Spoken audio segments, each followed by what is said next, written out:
Galaxy News Hour live. भौगोलिक बनावटका कारण नेपालमा मनसुनजन्य विपदले धेरै सताउँछ। वर्षेनी ठूलो जनधनको क्षति हुन्छ। बाढी पहिरोमा ज्यान गुमाउने र थाँतथलोबाटै उठिवास हुने परिवारका पीडा कति छन् कति। तिनका पीडालाई निमित्तान्न पार्न नसकिए पनि मलम अवश्य लगाउन सकिन्छ र यसको मूल दायित्व सरकारकै हो।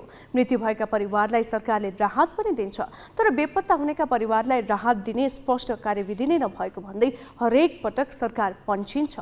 जसको आवाज पुग्छ तिनका लागि सरकारले विशेष व्यवस्था गर्छ, जसको आवाज सुनिँदैन तिनले राज्यबाट पाउनुपर्ने संरक्षण पनि पाउँदैनन्। कालीकोटका पहिरो पीडित परिवार यस्तै विभेदको सामना गरिरहेका छन्। गएको बर्खामा सबैभन्दा बढी क्षति कालीकोटमा भयो। अविरल वर्षाका कारण पहाडै खसेर बस्ती पुरियो। 8 जनाले ज्यान गुमाए भने 17 घाइते भए। 197 परिवारको बिचल्ली भयो। 16 जना अझै बेपत्ता छन्।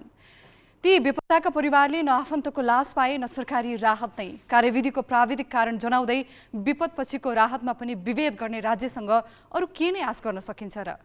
ग्यालेक्सी न्युज आवरमा आज हामी विपद पीडितले पाउने राहतमा पनि राज्यको विभेदपूर्ण व्यवहारको दृष्टान्त प्रस्तुत गर्नेछौँ। साथमा नयाँ सत्ता समीकरणले केपी शर्मा ओली र माधव नेपालको सम्बन्धमा ल्याइदिएको बदलावको प्रसङ्ग पनि हामीसँग हुनेछ।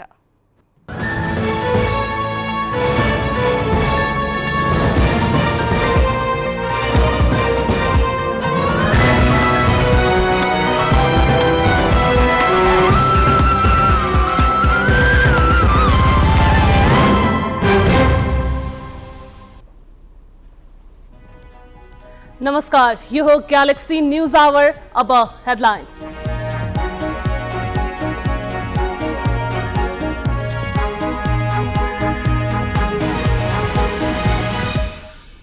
एकीकृत समाजवादी मिलाएर एमालेलाई पहिलो पार्टी बनाउने ओलीको कसरत। ओलीप्रति नेपाल नरम।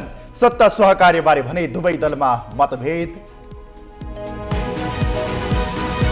सरकारमा सहभागितालाई लिएर जसपा भित्र पनि कचिङ्गल। कार्यकारिणी समितिमा विवाद भएपछि निर्णय गर्ने जिम्मा राजनीतिक समितिलाई।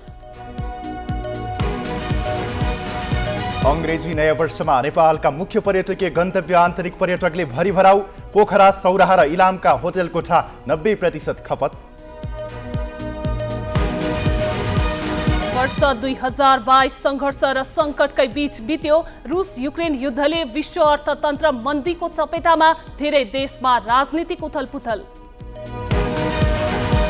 र डिफेन्डिङ च्याम्पियन एफिएफ फुटबल क्लब आहारा गोल्ड कपको सेमिफाइनलमा धरान 2-0 ले पराजित।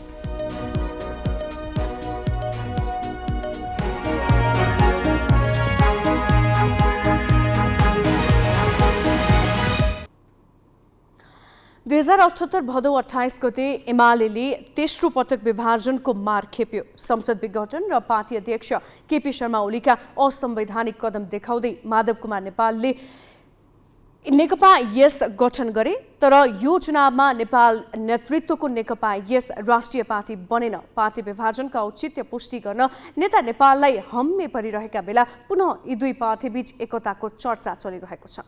तर नेकपा यसका नेताहरूले एमालेमा विलय हुने सम्भावना नरहेको बताइरहेका छन् भने एमाले भित्र पनि नेकपा यसलाई ल्याउने विषयमा दुई थरी मत देखा परेको छ। नेपालको सन्दर्भमा कम्युनिस्टहरूको पदमार्ग नै फुट र एकता हो। 2006 साल यता कम्युनिस्टहरू 20औं पटक फुटेका छन् र त्यति नै पटक आपसमा गाँसिएका छन्, तर कसैले पनि आफ्नो फुटको औचित्य पुष्टि गर्न सकेका छैनन्। एकता किन गरियो भनेर उपादेयता पनि देखाएका छैनन्। पार्टी र राजकीय सत्ताको लालचले फुट र पुनः एकताको बाटो हिँड्न रुचाउने उनीहरूको आधारभूत चरित्र नै बनेको छ। यसको पछिल्लो उदाहरण नेकपा एकीकृत समाजवादी बन्न पुगेको छ। एमाले अध्यक्ष केपी शर्मा ओलीको अपमान मात्रै होइन, असंवैधानिक गतिविधि सहन नसकेर 23 सांसद लिएर पार्टीबाट निस्किएका माधव कुमार नेपालले फुटको औचित्य पुष्टि गर्न सकेका छैनन्। आफ्ना मुख्य सहयोगीलाई एमालेबाट ल्याउन नसकेका उनी यो निर्वाचनमा राष्ट्रिय पार्टीका नेता समेत बन्न सकेनन्, न पार्टीका हर्ताकर्ताहरूलाई जिताउन नै सके। एमालेलाई किनारीकृत गर्दै कम्युनिस्ट आन्दोलनको अलगधार बन्ने अभिप्सा पालेका नेपाल गठबन्धन पनि जोगाउन नसकेपछि अहिले बिलखबन्दमा छन्। एकातिर माओवादी अध्यक्ष पुष्पकमल दाहाल, जसलाई प्रतिगामी भन्दै सत्तो सराप गर्दै आएका थिए, उनैको बारदलीमा पुगेर नयाँ गठबन्धनको हातेमालो गर्दैछन्। अर्कोतिर एमालेका केही नेता नेपालको घरै पुगेर पार्टीमा फर्कन आह्वान गरिरहेका छन्। अन्यल र अनिश्चयका बीच नेकपा यसको अहिले स्थायी कमिटी बैठक चलिरहेको छ। नेताहरूका अनुसार बैठक एमाले नेतृत्वको सरकारलाई समर्थन गर्ने या नगर्ने भनेर निष्कर्षमा पुगिसकेको छैन। बैठकमा दाहाल नेतृत्वको सरकारलाई समर्थन गर्ने, नयाँ गठबन्धनमा सामेल हुने या एमालेसँगै एकता गर्ने भन्ने विषयमा भिन्न भिन्न विचार प्रकट भएका छन्। सरकारमा जाने विषयमा राम्रा नराम्रा पक्षहरूको बारेमा नै सबभन्दा बढी चर्चा हुने त भइहाल्यो। हामी त्यही गरिरहेछौँ। आफ्नो ढङ्गले सरकार गठनका प्रक्रिया कस्ता भए, सरकार गठन गर्दा पुरानो गठबन्धन के कारणले तोडियो, कसका कमी कमजोरी रहे र अब नयाँ बनिरहेको सरकारप्रति हाम्रो धारणा कस्तो बन्नुपर्दछ भन्ने नै हो सबै स्थायी कमिटीका सदस्यहरूको अभिव्यक्तिको केन्द्रबिन्दु त्यही नै हो। र सरकारमा जाने या नजाने भन्ने विषयमा हामी आजदेखि पोलिट ब्युरोसम्मको बैठकमा पुगेर राय सल्लाह लिइसकेपछि मात्रै टुङ्गो गर्ने स्थिति पनि हुन सक्छ। काङ्ग्रेस नेतृत्वको गठबन्धन फुटाएर दाहाललाई नयाँ ध्रुवीकरण मार्फत सरकारको नेतृत्व दिलाउन पाएकोमा एमाले फुरुङ्ग छ। उत्साहित एमाले पङ्क्तिका केही नेता अब एकीकृत समाजवादीसँग एकता गर्ने र केही स्वतन्त्र सांसद मिसाएर पहिलो पार्टी बनाउने कसरतमा छन्। त्यसका लागि उनीहरूले नेपाललाई भेटेर औपचारिक प्रस्ताव पनि गरिसकेका छन्। पार्टी एकता हुने अथवा गठबन्धन हुनेतर्फ चाहिँ मैले सकारात्मक सङ्केतहरू देखिरहेको छु। नेताहरूमा हिजोको तिक्तता घटेको छ। हिजोको जस्तो एक आपसमा नामै सुन्न नचाहने, एकअर्कामा आलोचना गर्ने एउटा प्रवृत्ति अन्त्य भएको छ होइन। केपी ओलीले पनि उहाँ बिरामी हुँदाखेरि शुभेच्छा प्रकट गर्नुभयो होइन। माधव गौडले पनि कुराकानी गरेको छ। विविध माध्यमहरूबाट उहाँहरू एक आपसमा सन्देश पनि पठाइरहनु भएको छ। अब प्रत्यक्ष उहाँलाई भेटघाट गराउने र गठबन्धन हुँदै एकता प्रक्रियासम्म ल्याउने ढङ्गले हामी अगाडि बढेका छौँ। तर अब कुन पद के कसो कसलाई कुन अवधारणाका साथ पार्टी एकीकरण गर्ने भन्ने त्यो तहमा चाहिँ घटनाक्रम विकास भइसकेका छैन। काङ्ग्रेस गठबन्धनलाई अर्को चुनावसम्मै लैजान सकिनेमा विश्वस्त रहँदै सत्ताको भाग खोजिरहेका नेपालले दाहाल प्रधानमन्त्री बन्नु अघि ओली नसुध्रिएको टिप्पणी गर्थे। ओलीले आफ्ना असंवैधानिक हरकतबारे आत्मआलोचित हुनुपर्ने शर्त तेर्स्याउँथे। दाहालले गठबन्धन भत्काएर एमाले समर्थनमा सरकारको नेतृत्व गरेपछि पार्टीमा छलफल गर्ने र निर्णयको आधारमा चल्ने भनेर पन्छन खोजेपछि एमालेका नेताहरूले पनि भाव दिन छाडेका छन्। अझ एमाले सिद्ध्याउन न्वारानदेखिको बल लगाएको निकट विगत बिर्सन नहुने भन्दै केही एमाले नेता पार्टी अध्यक्ष केपी शर्मा ओलीलाई खबरदारी गरिरहेका छन्। यसमा पार्टी उपमहासचिव प्रदीप गेवाली, गोकुल बास्कोटा लगायत छन्।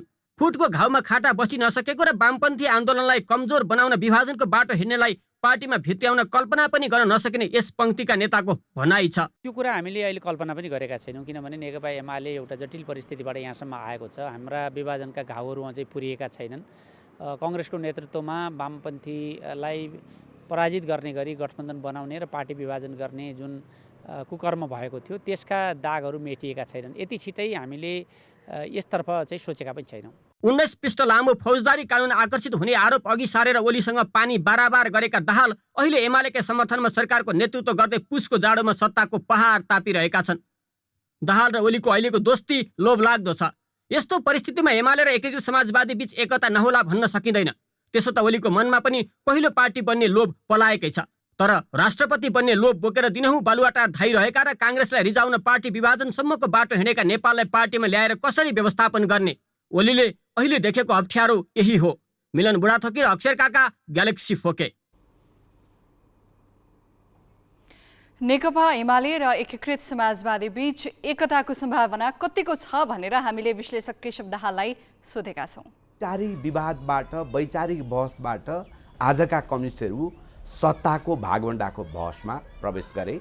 जब यो बहसमा उनीहरू प्रवेश गरे त्यसपछि कम्युनिस्ट पार्टीहरूको विभाजन पनि वैचारिक रहेन, सत्ताको भाग शान्तिको विभाजन भयो। कसले कति भाग पाउने, कसले कति भाग लिने, कसले कति सत्ता भोग गर्ने भन्नेतिर गयो।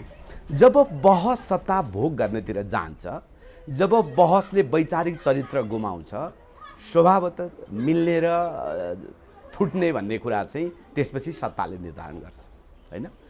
यो मैले किन भनिरहेको छु भने आज नेकपा एमाले र समाजवादी पार्टी हैन, एकीकृत समाजवादी पार्टी मिल्छन् कि मिल्दैनन् भनेर हामीले यसो विचार गऱ्यौँ भने वैचारिक हिसाबले उहाँहरू बिचमा कुनै भिन्नता छैन। त्यसैले फ्याट्ट मिल्नको लागि उहाँहरूलाई कुनै गाह्रो छैन हैन। अब सत्ताको भागभन्दा उहाँहरूको विभाजनको मुख्य कारण हो हैन। त्यसमा उहाँहरूले अलिकति चोचो मोचो मिलाउनु भयो, कुरा मिलाउनु भयो होइन। नेकपा एमाले अलिकति उदारतापूर्वक छाती ठुलो गरिदियो, नेकपा यसलाई काहीँ न काहीँ कुनै बहानाबाट चाहिँ त्यहाँ त्यो मूलधारमा प्रवेश गर्नको लागि चाहिएको छ केही बहाना, त्यो बहानाको लागि ढोका खोल्यो भने मिल्नलाई केही गाह्रो छैन।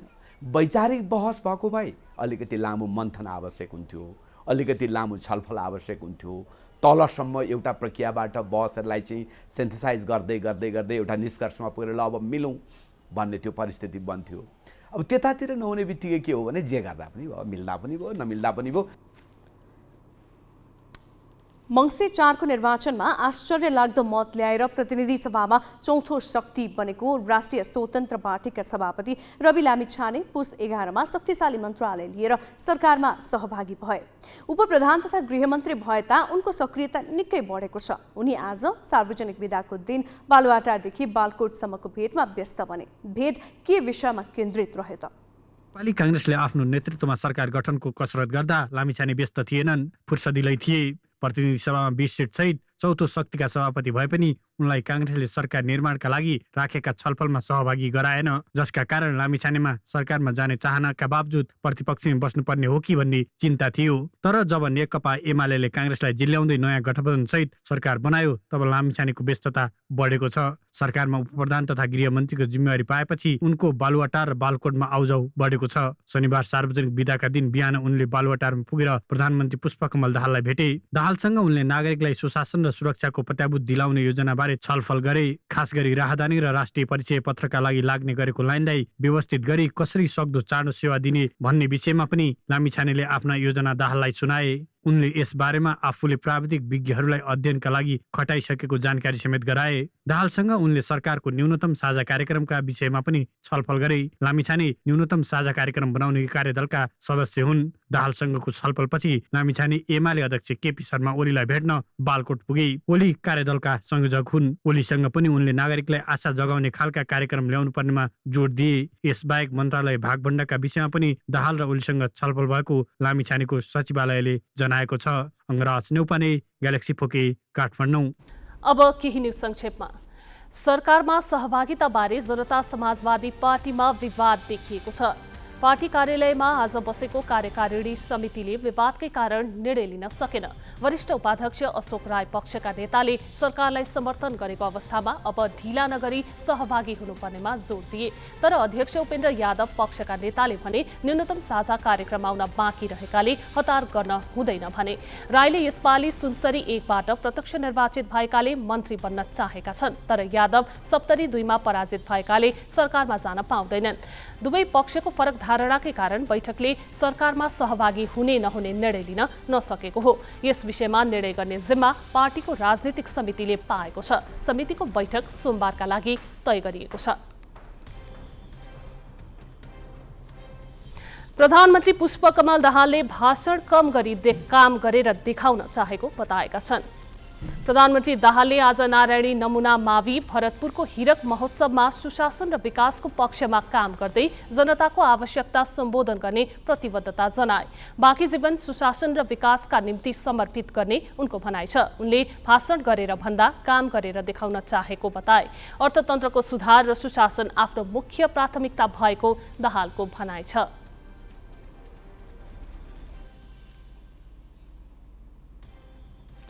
नेपाली कांग्रेसका महामन्त्री द्वय गगन थापा र विश्वप्रकाश शर्माले ठूलो दल भएर पनि प्रतिपक्षमा बस्ने स्थिति आउनु मुख्य दोषी पार्टी नै भएको बताएका छन्। महामन्त्री द्वय थापा र शर्माले यस्तो निष्कर्ष निकाल्दै यस विषयमा पार्टीमा खुला र पारदर्शी छलफल हुनुपर्ने बताए।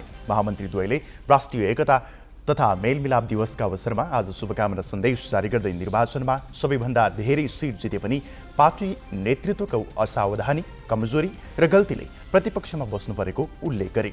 उनीहरूले कमजोरी ढाकछोप नगरी खुला र पारदर्शी छलफल हुनुपर्ने बताएका छन्। उनीहरूले पारदर्शी छलफल मार्फत कारण र कारक पहिचान गरेर अबको मार्गचित्र तय गर्नुपर्नेमा जोड दिए। गम्भीर आत्मसमीक्षा गरी अबको बाटो तय गर्ने उनीहरूको भनाइ छ। पर्याप्त गृह कार्य र सावधानी अपनाउन नसकेकोले प्रतिपक्षमा पुगेको कांग्रेसले राष्ट्रिय राजनीति र जनचासोका विषयमा नेतृत्वद्वारा अग्रसरता लिने थापा र शर्माले बताएका छन्। लुम्बिनी प्रदेशसभा सदस्यको शपथ भोलि हुने भएको छ। नवनिर्वाचित प्रदेशसभा सदस्यलाई प्रदेश प्रमुख अमिक शेरचनले शपथ गराउने लुम्बिनी प्रदेशसभा सचिवालयले जनाएको छ। 6 प्रदेशमा प्रदेश प्रमुखले ज्येष्ठ सदस्य र ज्येष्ठ सदस्यले अरू सदस्यलाई शपथ खुवाएकोमा लुम्बिनीमा भने सबै सांसदलाई प्रदेश प्रमुख शेरचनले आफै पद तथा गोपनीयताको शपथ गराउन लागेका हुन्। 87 सदस्यीय प्रदेश सभामा एमालेका 19, कांग्रेसका 27, एमालेका 29, कांग्रेसका 27, माओवादी केन्द्रका 9 तथा राप्रपा र नागरिक उन्मुक्ति पार्टीका 4 सांसद छन्। यस्तै जसपा, लोसपा र जनमत पार्टीका 3 सांसद रहेको प्रदेश सभामा 3 जना स्वतन्त्र सांसद छन्। एकीकृत समाजवादी र राष्ट्रिय जनमोर्चाका 1 सांसद छन्। लुम्बिनीमा पुष 18 गते दिउँसो 1 बजेका लागि प्रदेशसभा अधिवेशन आह्वान गरिएको छ। सन् 2019 को डिसेम्बर 31 मा चीनबाट सुरु भएको कोभिड-19 महामारीको चपेटामा परेपछि विश्वले यो वर्ष बल्ल खुलेर क्रिसमस र न्यू इयर इभ मनाएको छ। विश्वले 2022 लाई धुमधामले बिदाई गरेको छ भने 2023 लाई त्यसै गरी स्वागत पनि गरेको छ। अंग्रेजी नयाँ वर्ष 2023 को पूर्व सन्ध्यामा नेपालमा पनि पर्यटकीय स्थल भरिभराउ भएका छन्। मुख्यतः लुम्बिनी, पोखरा, पाल्पा, सौराहा, कन्याम, भेडेटार, बर्दिया राष्ट्रिय निकुञ्ज लगायतका क्षेत्रमा रमाउन जाने पर्यटकको संख्या निकै बाक्लो छ। एक साता अघिसम्म 50-60% मात्र अकुपेन्सी रहेको पोखराका होटल अहिले भरिभराउ छन्। लेक साइड, सराङकोट, धम्पुस, सिक्लेस लगायतका ठाउँका होटलमा पनि कोठा खाली छैनन्। अंग्रेजी नयाँ वर्ष 2023 लाई स्वागत गर्न पर्यटकीय नगरी पुग्नेहरूको बाक्लो उपस्थितिले पर्यटकमा बेग्लै रौनक छाएको छ। एकदम रमाइलो तरिकाले नयाँ वर्ष मनाइन्छ भन्ने, त्यही भएर योपालि चाहिँ यतै नयाँ वर्ष मनाउने भनेर यतै आएको। कहाँबाट आउनुभएको? म झापाबाट। पोखरामा पश्चिमाञ्चल होटल सङ्घमा आबद्ध 700 भन्दा बढी होटल छन्। केही दिनदेखि यी होटल गुल्जार बनेका छन्। यस्तै इलामको कन्याम, श्रीअन्तु लगायतका पर्यटकीय स्थलमा पनि दिनभर पर्यटकको घुइँचो लागेको थियो। धनकुटाको भेडेटार क्षेत्रमा पनि भारतीय र आन्तरिक पर्यटक ठूलो संख्यामा पुगेका छन्। उनीहरूमा पनि बेग्लै उत्साह छ। पहिला र अहिलेमा भिन्नता के भन्नु भने पहिला चाहिँ कोरोनाको टाइमभन्दा पहिला चाहिँ यहाँको व्यापार व्यवसायहरू एकदम राम्रो थियो, मान्छेको चलनहरू पनि एकदम राम्रो थियो। र अहिले चाहिँ पहिलाको भन्दा चाहिँ केही अलिक कम मैले चाहिँ महसुस गरेको छु। पाल्पाको रानी महल र रूपन्देहीको लुम्बिनी क्षेत्रमा पनि पर्यटकको बाक्लो उपस्थिति छ। लुम्बिनीमा आन्तरिक एवं भारत, श्रीलङ्का लगायतका मुलुकबाट बढी पर्यटक भित्रिएका छन्। नयाँ वर्षलाई स्वागत गर्दै उनीहरू रमाइलो गर्न त्यहाँ पुगेका हुन्। यसको मेसेज चाहिँ अन्तर्राष्ट्रिय रूपमा नै गइरहेको छ, किनभने अन्तर्राष्ट्रिय जगतका थुप्रै मान्छे पर्यवेक्षक भएर यहाँ हामीले घुमिरहेका देखेका छौँ। उहाँहरूले निश्चित रूपमा यो महोत्सवलाई अन्तर्राष्ट्रिय रूपबाट परिचित गराउनु नै हुनेछ। काठमाडौँको ठमेल, दरबारमार्ग, न्युरोड लगायतका क्षेत्रमा पनि पर्यटक चहल पहल निकै बढेको छ। नयाँ वर्षको पूर्व सन्ध्यामा ठमेल धपक्कै बलेको छ। ठमेलमा बाह्य पर्यटक बाक्लो संख्यामा पुगेका छन्। 3 वर्षदेखि कोभिड-19 को चपेटामा परेकाहरू यसपटक खुलेर नयाँ वर्ष मनाउन पाउँदा हर्षित देखिएका छन्। जिल्ला ब्युरो, काठमाडौँ।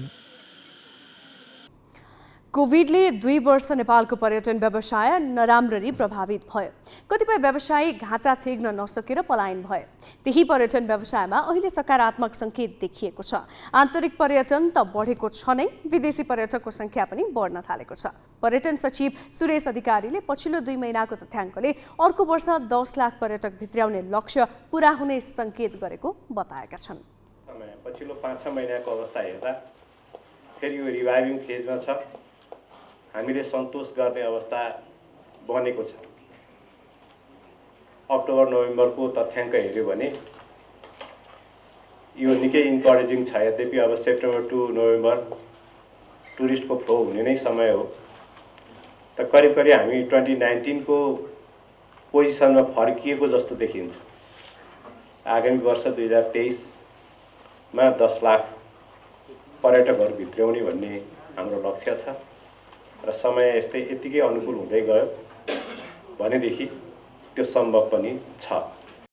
सन् 2022 ले धेरै सम्झनालायक स्मृतिहरू छाडे पनि केही भने हृदय विदारक घटना छाडेको छ। अर्जेन्टिनाले उपाधि उचाल्दै कतार विश्वकप सम्पन्न भयो। कोरोना महामारी यो वर्ष निकै ओह्रालो लाग्यो, तर रुस युक्रेन युद्ध, श्रीलङ्कामा आर्थिक सङ्कट, इरानमा हिजाब विरुद्ध प्रदर्शन, अफगानिस्तानमा महिलामाथि तालिबान सरकारको ज्यादती, चीन ताइवान तनाव सहित वर्षको अन्त्यमा महान फुटबलर पेलेको निधनले सन् 2022 इतिहासमा सधैँ स्मरणमा रहनेछ।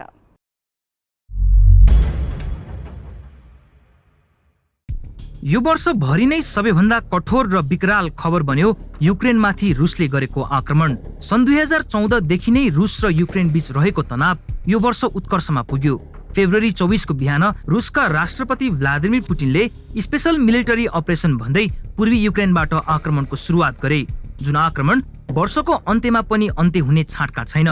युद्ध सुरु भएको 10 महिना बितिसक्दा पनि रुस युक्रेन युद्ध जारी छ। युद्धले खाद्यान्न र ऊर्जा दुवैका लागि विश्वव्यापी सङ्कट निम्त्याएको छ।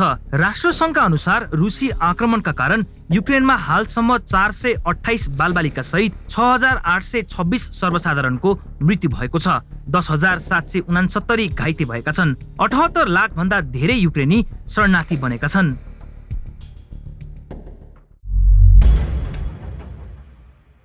राज्यको वृत्तिएपछि श्रीलङ्काले यो वर्ष चरम आर्थिक सङ्कटको सामना गर्यो। विदेशी मुद्राको अभावमा इन्धन मात्रै होइन, खाद्यान्न र अत्यावश्यक औषधिको भण्डार पनि खाली भयो। आर्थिक सङ्कटले राजनीतिक सङ्कटको लहरो कस्यो। तत्कालीन राष्ट्रपति गोटाबाया राजपाक्से र श्रीलङ्काका जनताबीच शक्ति सङ्घर्ष चुलियो। जनताका आवश्यकता सम्बोधन गर्न नसकेपछि नागरिक सडकमा मात्रै उत्रिएनन्, राष्ट्रपति भवनसम्मै छिरेर कब्जा गरे। प्रदर्शन हिंसात्मक बन्यो। राष्ट्रपति राजपाक्से रातारात देश छाड्न बाध्य भए। तत्कालीन प्रधानमन्त्री रनिल विक्रमासिंघे राष्ट्रपति निर्वाचित भए। गोटाबाया अमेरिका पलायन भए। जुन विषम परिस्थितिको सामना श्रीलङ्काले यो वर्षभरि नै गर्नु पर्यो। सन् 2021 मा नै सत्ता कब्जा गरेको तालिबान सरकारले अफगानिस्तानमा यो वर्ष ज्यादती थप बढायो। उनीहरूका पछिल्ला नीतिले विशेष गरी महिला र बालबालिका समस्यामा परे। सार्वजनिक स्थानमा अनुहार पुरै ढाक्ने गरी बुर्का लगाउनु पर्ने बाध्यकारी नियमले अफगानी महिलाको स्वतन्त्रता थप खुम्चियो। विश्वविद्यालय जानबाट प्रतिबन्ध लगाउने तालिबान सरकारको निर्णयले उच्च शिक्षा अध्ययनबाट महिलाहरू वञ्चित भए। गैर सरकारी संस्थामा काम गर्न पनि तालिबान सरकारले प्रतिबन्ध लगायो। एकपछि अर्को ज्यादतीपूर्ण निर्णय र प्रतिबन्धको विरोधमा प्रदर्शन त भए, तर यसले कुनै पनि प्रभाव पारेन। बरु उल्टै तालिबानी अधिकारी कठोर बन्दै गएका छन्। सार्वजनिक जीवनमा महिलाको सहभागिता घटेको त छ नै, बालिकालाई कक्षा 6 भन्दा माथि अध्ययन गर्न पनि बन्देज गरिएको छ। कतिपय महिलाले त आफ्नो सरकारी जागिर नै गुमाएका छन्। महिला समाचार वाचकहरूलाई समाचार पढ्दा अनुहार छोप्नु पर्ने आदेशले पनि विश्वभर चर्चा पायो। सेप्टेम्बर 16 मा 22 वर्षीय महसा अमिनीको प्रहरी हिरासतमा रहस्यमय मृत्यु भएपछि इरानका सडकमा हिजाब विरुद्ध प्रदर्शन सुरु भयो। प्रदर्शनकारी महिलाले हिजाब फाले, कपाल काटे, सरकारको अनुदार नीतिको खुलेरै विरोध गरे। इरानका सडक महसाको मृत्युको विरोधमा मात्रै नभई स्वतन्त्रताको बिगुल फुक्दै महिलाको प्रदर्शनले क्रान्तिकारी बन्यो। प्रदर्शनका क्रममा हालसम्म 350 जनाले ज्यान गुमाइसके। पक्राउ परेका 2 किशोरलाई सार्वजनिक स्थलमा मृत्युदण्ड दिइयो। विश्वभरबाट आन्दोलनको समर्थन गर्दै इरान सरकारको आलोचना भइरहेको छ। प्रदर्शन मत्थर गर्न त्यहाँ हिजाब सम्बन्धी कानुनमा लचकता अपनाउने तयारी थालेको छ। यो वर्ष चीन र ताइवानको सम्बन्ध चर्चामा रह्यो। चीनको आग्रहका बीच अमेरिकी सभामुख न्यान्सी पेलोसीले ताइवानको भ्रमण गरेपछि रुस र चीनले ताइवानको टापु नजिक सैन्य अभ्यास नै गर्यो। अगस्त 4 देखि 7 सम्म भएको उक्त अभ्यासमा चिनिया जनमुक्ति सेना PLA ले 100 भन्दा बढी लडाकु विमान र 10 वटा युद्धपोत प्रयोग गर्यो, जसले दुई देश बीचको सम्बन्धमा तिक्तता मात्रै निम्त्याएन, विश्वको ध्यान समेत खिच्यो। चीनको ब्यालिस्टिक क्षेप्यास्त्र प्रक्षेपणको अमेरिका, अस्ट्रेलिया र जापान सहित धेरै देशहरूले निन्दा गरे। यसले तेस्रो विश्वयुद्धको संकेत गरेको भन्दै चर्को आलोचना समेत भयो।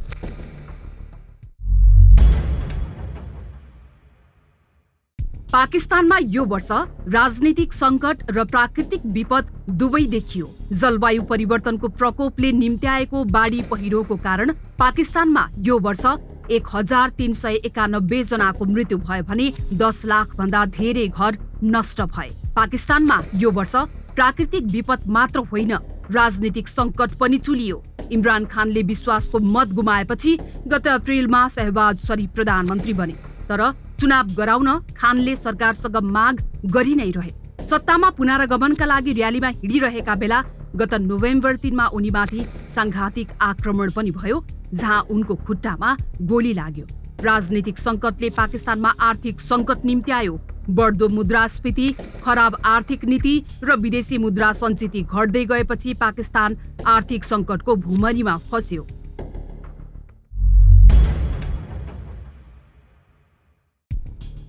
यो वर्ष संसारभर नै जलवायु परिवर्तनको प्रभाव देखियो। यसले गर्दा विश्वभर नै प्राकृतिक विपदहरू भइरहे। युरोपवासीले अहिलेसम्मकै चरम गर्मीको महसुस गरे। गर्मीका कारण त्यहाँ यो वर्ष 15,000 को मृत्यु भएको विश्व स्वास्थ्य संगठनको तथ्याङ्क छ।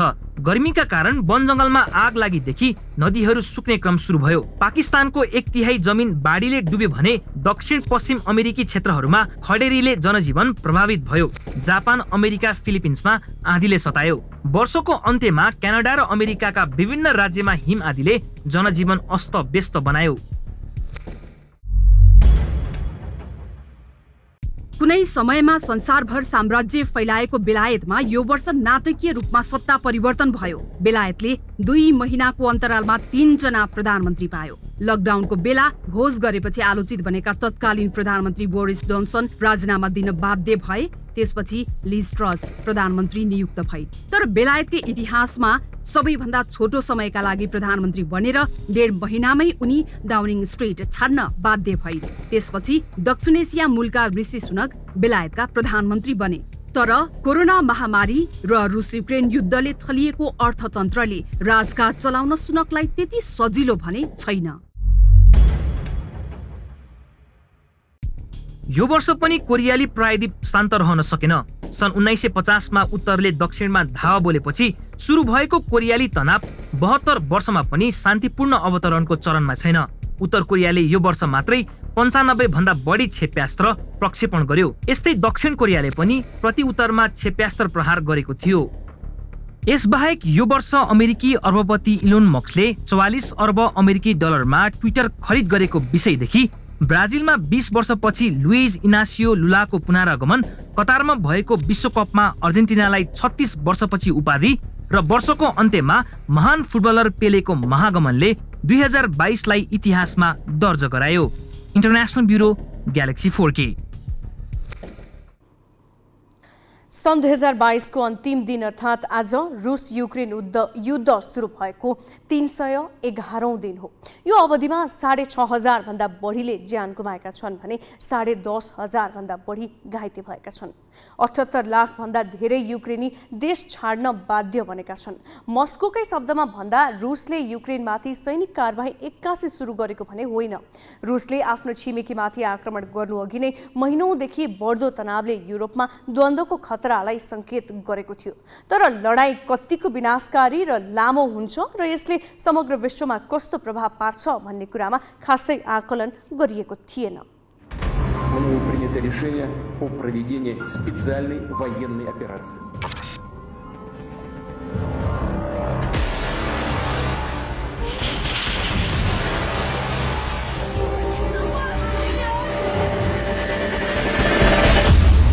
Если у нас попытаются отнять нашу страну, нашу свободу, нашу жизнь.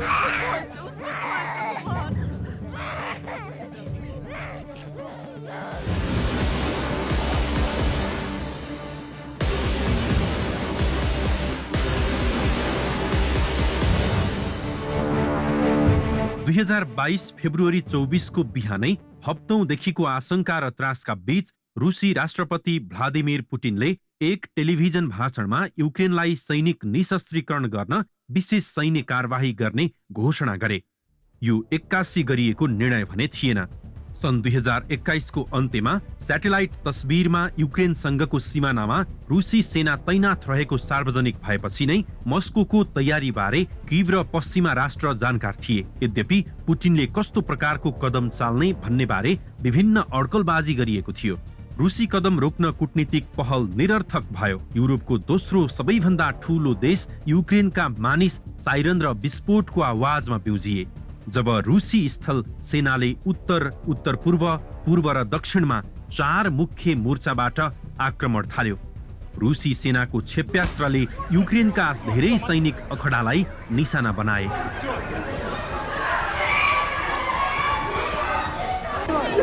राष्ट्रपति भोलोदिमिर जेलेन्स्कीले युक्रेनले रुसी आक्रमणको प्रतिकार गर्ने घोषणा गर्दै आम युक्रेनीलाई हतियार उठाउन आह्वान गरे।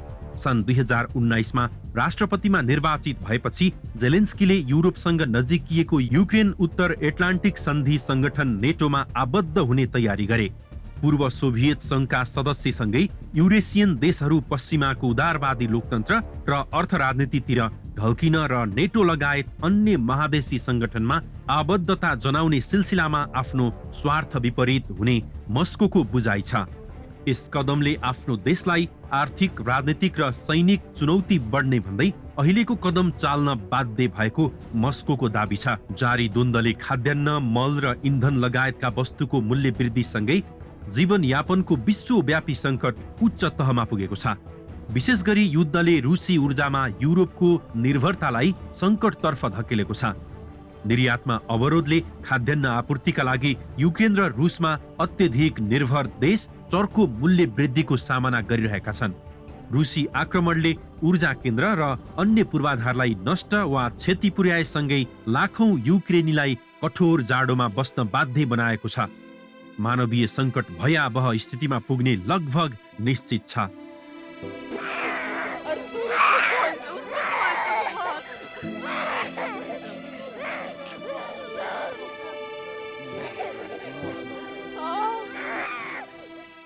विश्वका प्राय सबै देशको आर्थिक स्थिति अहिलेसम्मकै न्यून स्तरमा पुगेको छ। 2 वर्ष कोभिड-19 महामारीबाट थलिएको विश्व अर्थतन्त्र अहिलेसम्मकै कमजोर स्थितिमा पुगेको छ। यसबीचमा युरोपका प्रमुख शीर्ष नेताले विवाद टुङ्ग्याउन कूटनैतिक पहल नगरेका होइनन्। यद्यपि युद्धको अन्त्य र सङ्कट टर्ने लक्षण देखिएको छैन। बढ्दो मानवीय र आर्थिक सङ्कट टार्न कूटनीतिक माध्यम मात्रै एउटा विकल्प हो। सबै पक्ष आआफ्नै अडानमा रहेकाले आउने दिनमा यी तीता व्यवहार र रवैया अन्त्य नभए अन्तर्राष्ट्रिय व्यवस्थामा जटिलता थपिँदै जाने चुनौती विश्व समुदायतर्फ तिर्सिएको छ। यसले सन् 2023मा पनि यो आक्रमण टुङ्गिने आशा गर्न सकिने आधार बनिसकेको छैन। अन्तर्राष्ट्रिय ब्युरो, काठमाडौँ। नयाँ वर्षको पूर्व सन्ध्यामा काठमाडौँको ठमेलमा पनि पर्यटकीय चहल पहल बढेको छ। यसबारे थप जानकारी दिन ठमेलबाट ग्यालेक्सी संवाददाता विष्णु बसोला सम्पर्कमा छन्। विष्णुजी, के छ ठमेलको चहल पहल कस्तो छ? क्रान्तिजी, आज अङ्ग्रेजी नयाँ वर्ष 2022 को अन्तिम दिन। आज ठमेलमा खुसियाली साटासाट गर्नको लागि, नयाँ वर्षको शुभकामना साटासाट गर्नका लागि उल्लेख्य मात्रामा उपस्थिति देखिन्छ। होटल रेस्टुरेन्टहरू भरिभराउ देखिएका छन् भने ठमेलका चोक गल्लीहरूमा हर्षोल्लासका साथ नयाँ वर्ष 2023 को स्वागतका लागि तयारी भइरहेको देखिएको छ।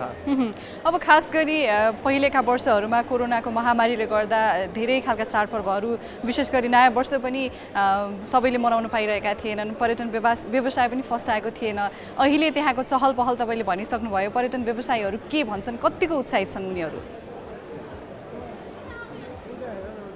पक्कै पनि क्रान्तिजी, सन् 2019सम्म संसारको स्थिति सामान्य गतिमा चलिरहेको थियो। त्यसपछि जब कोभिड विश्वमा प्रभाव बढाउन थाल्यो, त्यसपछि नागरिकको दैनिक अस्तव्यस्त बन्यो।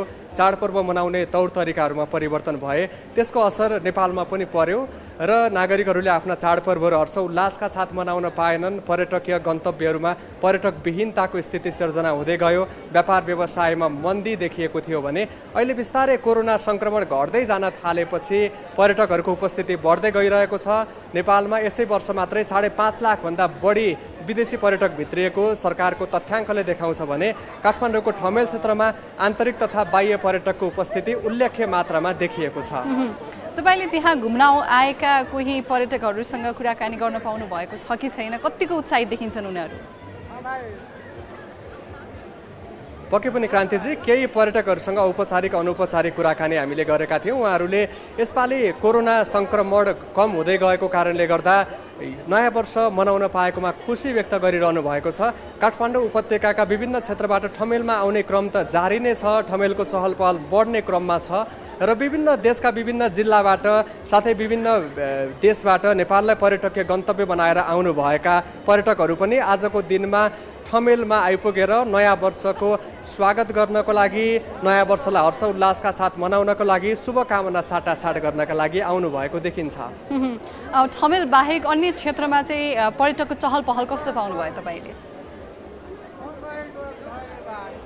हामी ठमेल आइपुग्नुभन्दा अगाडि बसन्तपुर सँगसँगै दरबार मार्ग लगायतका क्षेत्रको पनि अवलोकन गर्नको लागि पुगेका थियौँ। त्यहाँ पनि पर्यटकहरूको उपस्थिति देखिन्छ, आन्तरिक बाह्य पर्यटकहरूको चहल पहल बढिरहेको छ। बसन्तपुर क्षेत्रमा पनि उल्लेख्य मात्रामा नेपालीहरू र विदेशीहरू पनि रहनु भएको थियो भने दरबार मार्ग क्षेत्रमा पनि सोही अनुपातमा पर्यटकहरू देखिनु भएको थियो।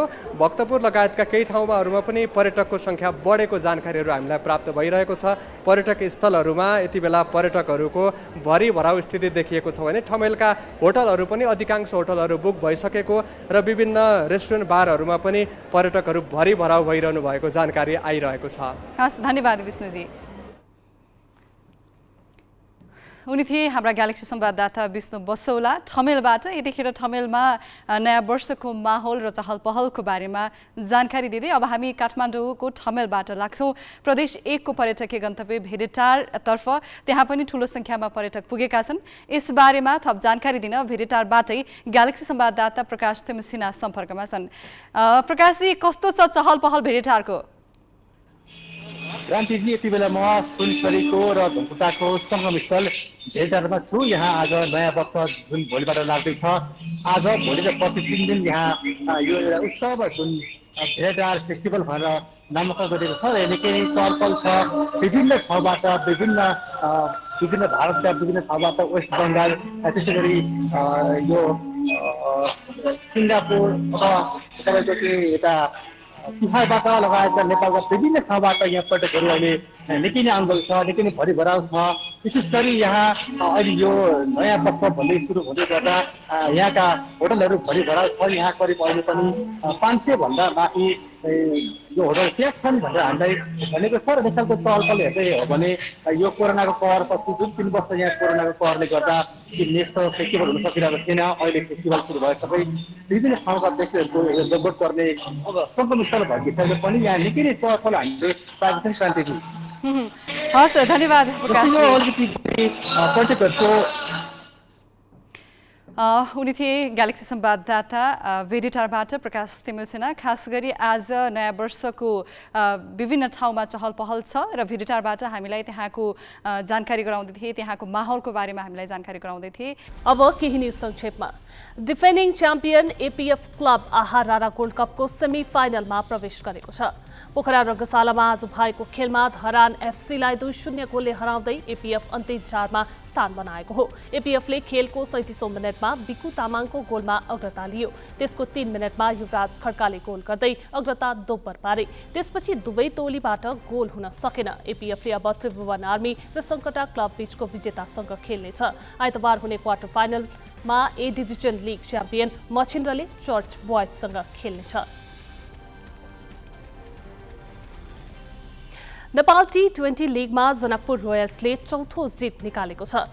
त्रिवी मैदानमा जनकपुरले आज विराटनगर सुपर किङ्सलाई 49 रनले हरायो। टस हारेर पहिले ब्याटिङको निम्तो पाएको जनकपुरले निर्धारित 20 ओभरमा 5 विकेट गुमाएर 189 रन जोडेको थियो। समीउल्लाह सिन्वारी 40 बलमा 6 चौका र 6 छक्का प्रहार गर्दै 78 रनमा अभिजित रहे। खड्क बोहरा 15 रनमा अभिजित रहँदा चर्विक वाल्टनले 29, सन्दीप जोराले 20 र त्रिभुवन ग्रिफिथले 19 रन बनाए। हुसेन तलात र सूर्य तामाङले 2-2 विकेट लिए। 190 रनको लक्ष्य पछ्याएको विराटनगर 20 ओभरमा 7 विकेट गुमाएर 140 रनमा समेटियो। हुसेनले सर्वाधिक 42 रन जोडे। यस्तै प्रदीप ऐरीले 36 र गौरांशु शर्माले 33 रन बनाए। समीउल्लाह सिन्वारीले 3 र ललित राजवंशीले 2 विकेट लिए।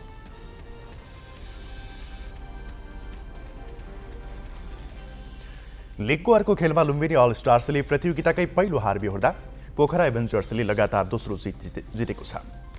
त्रिवी मैदानमा आज भएको पहिलो खेलमा पोखराले लुम्बिनी अल स्टारलाई 9 विकेटले हरायो। लुम्बिनीले दिएको 128 रनको लक्ष्य पोखराले 18 ओभर 2 बलमा 1 विकेट गुमाएर भेटायो। पोखराको जितमा आसिफ शेखले अभिजित रहँदै 77 रन जोडे। 62 बल खेलेका उनले 9 चौका प्रहार गरे। यस्तै आरिफ शेखले अभिजित 26 रन बनाए। यस अघि पहिले ब्याटिङ गरेको लुम्बिनी 19 ओभर 5 बलमा 127 रनमा समेटियो। हरमित सिंहले सर्वाधिक 38 रन बनाए। पोखराका लागि विपिन कार्की र जहिर खानले 3-3 विकेट लिए। जितपछि पोखरा 7 खेलबाट 4 अङ्कसहित तालिकाको 5औं स्थानमा छ। पराजित लुम्बिनी 6 खेलबाट 10 अङ्कसहित तालिकाको शीर्ष स्थानमा कायम छ। 5औं संस्करणको प्रधानमन्त्री कप महिला राष्ट्रिय क्रिकेट प्रतियोगिता पुस 29 देखि इटहरीमा हुने भएको छ। आयोजक नेपाल क्रिकेट संज्ञानले आज पत्रकार सम्मेलन गरी प्रतियोगिताबारे जानकारी दिएको हो। इटहरी स्थित जनता क्रिकेट मैदानमा हुने प्रतियोगितामा 7 प्रदेश र एफएफले प्रतिस्पर्धा गर्नेछन्। 20 ओभरमा खेलाइने प्रतियोगिताको विजेताले 5 लाख रुपैयाँ पुरस्कार पाउनेछ। भौगोलिक बनावटका आधारमा नेपालको 75% भन्दा बढी जमिन कमजोर पहाडले बनेको अनुमान छ। यी पहाडहरू विशेष गरी मनसुनजन्य प्रकोपका दृष्टिले उच्च जोखिममा छन्। हरेक वर्ष अत्यधिक वर्षाका कारण बाढी पहिरो लगायत विभिन्न मनसुनजन्य प्रकोपको चपेटामा पर्नु नियति जस्तै छ। यस वर्षको मनसुन अवधिमा 122 जनाको मृत्यु भयो भने 32 जनाको अवस्था अज्ञात छ। मृत्यु भएर शव भेटिएका परिवारले राहत पाए पनि यसरी मनसुनजन्य तथा प्राकृतिक विपत्तिमा परि बेपत्ता भएका परिवार राहतबाट समेत वञ्चित छन्। नेपालमा प्रत्येक वर्ष औसतमा 500 भन्दा बढी विभिन्न विपदका घटना हुन्छन्। यसपालिको मनसुन अवधिमा मात्रै 538 वटा विपदजन्य घटना भए। सबैभन्दा बढी क्षति कालीकोटमा भयो। अविरल वर्षाका कारण पहाडै खसेर बस्ती पुरियो। 8 जनाले ज्यान गुमाए भने 17 जना घाइते भए। 197 परिवारको बिचल्ली भयो। प्रमुख जिल्ला अधिकारीका अनुसार 16 जना अझै बेपत्ता छन्।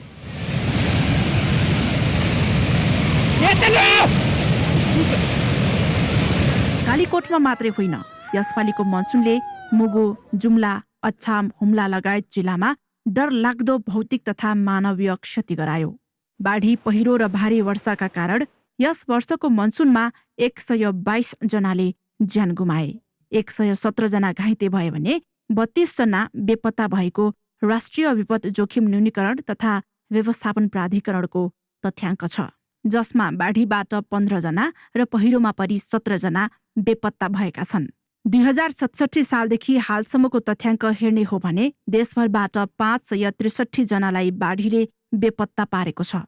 पहिरोका कारण 347 जना लामो समय खोजी गर्दा समेत भेटिएका छैनन्। कानुनी अस्पष्टताका कारण बेपत्ता व्यक्तिका परिवारले राहत समेत पाउन सकेका छैनन्। फिर्ता भएर आएको अथवा भेटिएको हकमा सोही बमोजिम हुने गरी होइन अब हाललाई चाहिँ मृतकलाई दिए सरह चाहिँ दिने भन्ने खालका कतिपय निर्णयहरू भएका छन् र त्यही अनुसार नै कामहरू अगाडि बढाएका छन्। तर यसमा बेपत्ताहरूकोमा स्पष्ट रूपमा यसरी नै उहाँलाई राहत दिनुपर्छ भन्ने खालको चाहिँ कानुनमा स्पष्ट व्यवस्था छैन। मनसुनजन्य तथा अन्य प्राकृतिक विपत्तिमा परि मृत्यु भएमा सरकारले मृतक परिवारलाई 2 लाख रुपैयाँ राहत स्वरूप दिन्छ। लामो समयसम्म खोजी गर्दा पनि नभेटिएको खण्डमा बेपत्ता भएका परिवारको पीडालाई सम्बोधन गर्न सहानुभूति स्वरूप सरकारले राहत दिने गरेको छ। सरकारले मृतक परिवारलाई दिए सरह नै राहत रकम उपलब्ध गराउँदै आएको छ। यस वर्ष 32 जना बेपत्ता भएकोमा 7 जनाको परिवारले यस्तो राहत पाएका छन्। बाँकी परिवारले पाउनुपर्ने राहत प्रक्रियामै रहेको गृह मन्त्रालयको भनाइ छ। विपदमा बेपत्ता हुने व्यक्तिका परिवारलाई राहत दिने ठोस कानुनी व्यवस्था नभएकाले मन्त्रालयले पटक्की निर्णय गर्नुपर्छ।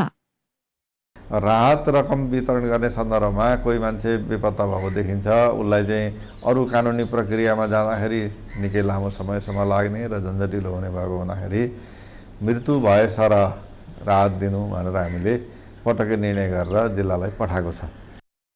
गत साउन 10 गते मात्रै विपद जोखिम न्यूनीकरण तथा व्यवस्थापन कार्यकारी समितिको बैठकले विपद व्यवस्थापन कोष सञ्चालन कार्यविधि 2079 स्वीकृत गरेको छ। गृह मन्त्रालय अन्तर्गतको विपद व्यवस्थापन कोषमा रहेको रकम प्राधिकरणलाई हस्तान्तरण गर्ने निर्णय गत कार्तिक 30 गते भएको थियो। प्राधिकरणले स्वायत्त रूपमा निर्णय गर्न सक्ने कार्यविधि बने पनि बेपत्ताका परिवारले राहत पाउन कति कुर्नुपर्ने हो यकिन छैन। क्यामेरामा जया तामाङका साथमा शिखा श्रेष्ठ, ग्यालेक्सी 4K, काठमाडौँ।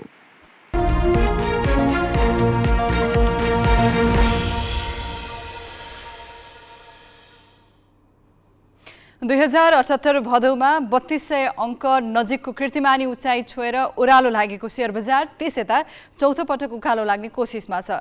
तर यसअघि हरेक पल्ट बढ्ने प्रयास सफल भएन। अहिले पनि नेप्से त्यो उच्च बिन्दुबाट झन्डै 1200 अङ्क तलै छ। तर गत साता नेप्सेमा ठुलै उछाल देखियो। नयाँ सरकारमा अर्थ मन्त्रालय चलाउन आएका विष्णु पौडेललाई शेयर बजारले भव्य स्वागत गरेको छ। सरकारले वर्षको 12% हाराहारीसम्म ब्याज दिन्छु भन्दा पनि बैंक तथा वित्तीय संस्थाले स्वयं सरकारलाई चाहे जति ऋण दिन सकिरहेका छैनन्। राष्ट्र बैंकले बिहिबार मात्र रिपो जारी गरेर बैंकहरूलाई 1.5 महिनाका लागि 50 अर्ब रुपियाँ दिन्छु भन्यो।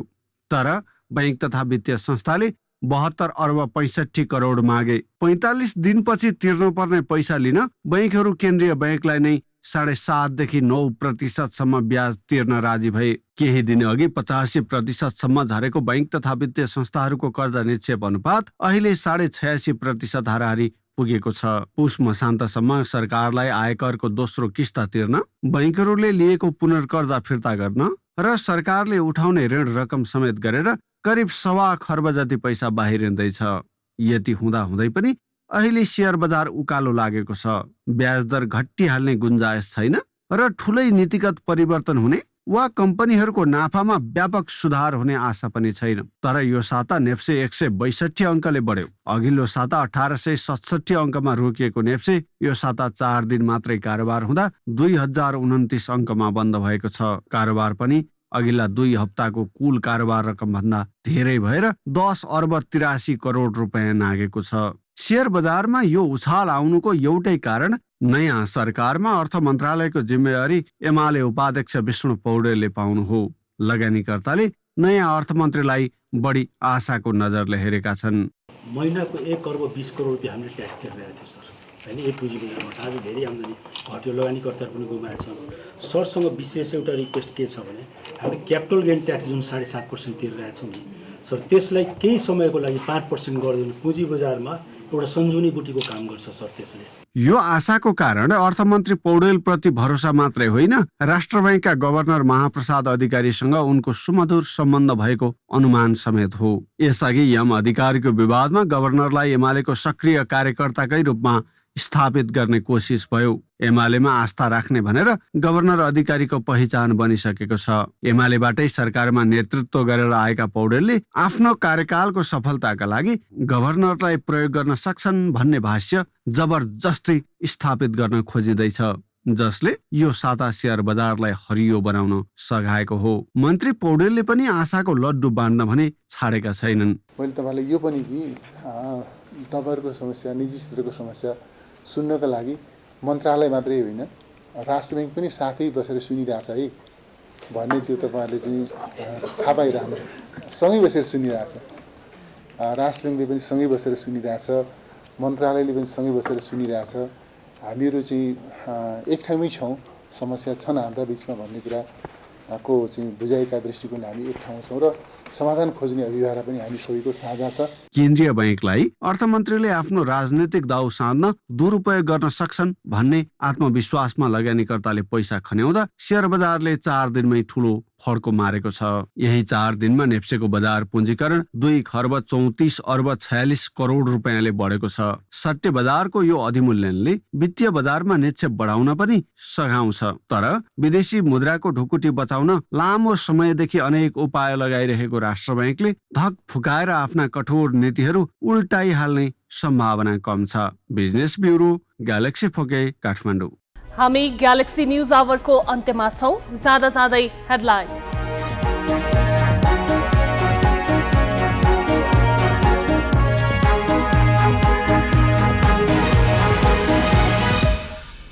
एकीकृत समाजवादी मिलाएर एमालेलाई पहिलो पार्टी बनाउने ओलीको कसरत। ओली प्रति नेपाल नरम, सत्ता सहकार्यबारे भने दुवै दलमा मतभेद। सरकारमा सहभागितालाई लिएर जसपाभित्र पनि कचिङ्गल। कार्यकारिणी समितिमा विवाद भएपछि निर्णय गर्ने जिम्मा राजनीतिक समितिलाई। अंग्रेजी नयाँ वर्षमा नेपालका मुख्य पर्यटकीय गन्तव्य आन्तरिक पर्यटकले भरिभराउ। पोखरा, सौराहा र इलामका होटल कोठा 90% खपत। वर्ष 2022 सङ्घर्ष र सङ्कटकै बीच बित्यो। रुस युक्रेन युद्धले विश्व अर्थतन्त्र मन्दीको चपेटामा, धेरै देशमा राजनीतिक उथलपुथल। र डिफेन्डिङ च्याम्पियन एफिएफ फुटबल क्लब आहारारा गोल्ड कपको सेमिफाइनलमा धरान 2-0 ले पराजित।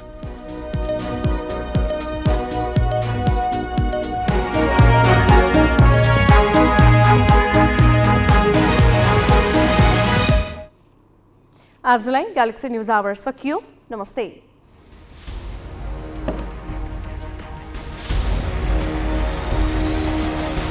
This is Galaxy News Hour